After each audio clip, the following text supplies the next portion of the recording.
J'aimerais faire la différence entre vivre ses émotions et ressasser ses émotions. Effectivement, c'est important de vivre pleinement ses émotions, de les rencontrer, plutôt que de les fuir. Mais par contre, si tu te lèves le matin, que t'es triste, que ça dure toute la journée et que ça enchaîne sur plusieurs jours, que t'as l'impression de ne pas être assez, qu'il te manque toujours quelque chose pour être bien, là, tu ressasses tes émotions et tes pensées et elles s'alimentent l'une avec l'autre. Et du coup, c'est parti pour les boucles. Donc, notre état naturel, c'est la joie, pas en tant qu'émotion, mais en tant qu'état. Tu peux l'appeler joie ou paix, si tu veux. Cette paix intérieure qui est en nous, tu peux observer un enfant pour le voir. Un enfant, 90% du temps, il est bien. Il est dans l'instant, il est curieux, il est juste dans cet état, en fait, dans cet état de paix. Et parfois, il y a des émotions qui vont le traverser, il va vivre son émotion. Une fois qu'il aura vécu pleinement, l'émotion, elle n'est plus là. Il n'est pas son émotion, c'est juste quelque chose qui le traverse.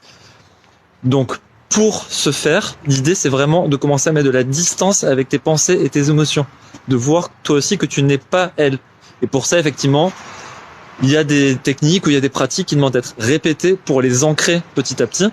On peut le voir ensemble dans du coaching one-to-one, dans le programme de circling qui va démarrer. Mais en tout cas, voilà, c'est vraiment de prendre déjà ça en compte et de vraiment intégrer le fait que la joie, la paix est ton état naturel. Donc si t'as l'impression qu'il te manque quelque chose pour être bien, que tu n'es pas assez, c'est que tu n'es pas dans ton état naturel. Et ça, tu peux le retrouver. Je t'embrasse, belle journée, ciao.